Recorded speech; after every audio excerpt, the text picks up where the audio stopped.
Hello అండి, good morning అందరికీ. తులసి చెట్టు గ్రోత్నెస్ ఎక్కువ రావాలంటే ఏం చేయాలి?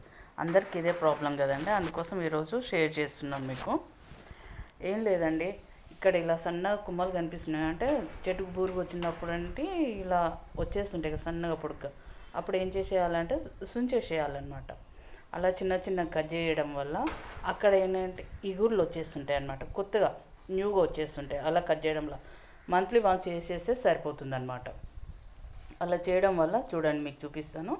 ఇక్కడ కొద్దిగా చిన్న ఇగుర్లు వచ్చాయన్నమాట. నేను ఇందాకే కట్ చేశాను అనమాట. ఒక 15 days తర్వాత కూడా కట్ చేశాను నేను. చిన్న ఇగుర్లు వచ్చాయి. నేను ఏంటంటే మంత్లీ వన్స్ కట్ చేస్తాను అనమాట ఏదైనా సరే. ఇక్కడ ఇది చూడండి, ఓకేనా. చిన్న చిన్న బొడిపెల్లాగా వచ్చాయి అనమాట. నీట్గా గ్రోత్నెస్ ఉంటుంది అనమాట ఆరోగ్యంగా ఇలా కట్ చేయడం వల్ల. చూడండి, ఇక చూడండి ఎలా కొత్త ఇగుర్లు వచ్చాయో. కనిపిస్తుందా? రైట్.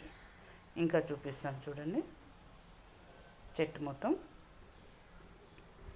చెట్టుకి ఇలా విత్తనాలు ఉంటాయి, అవి 15 daysకి ఒకసారి కట్ చేసి ఉండాలండి.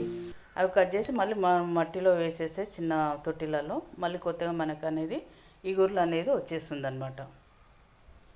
ఓకేనా? చూడండి ఎంత గ్రోత్నెస్ అనమాట. కంపల్సరీ కట్ చేయాలండి మంత్లీ వన్స్ అయినా సరే.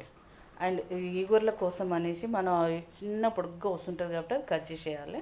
కట్ చేస్తే చిన్నగా ఈగుర్లు వచ్చేస్తుంటుంది మనకి.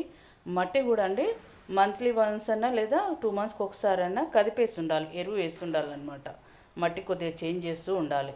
ఎరువు అంటే ఏం లేదండి, గోమూత్రం తీసుకోండి, లేకపోతే గోవుది ఆవు పేడ ఉంటుంది కదా, అది కూడా తీసుకొచ్చి మట్టిలో కొద్దిగా రబ్ చేసి వేసేస్తే సరిపోతుంది.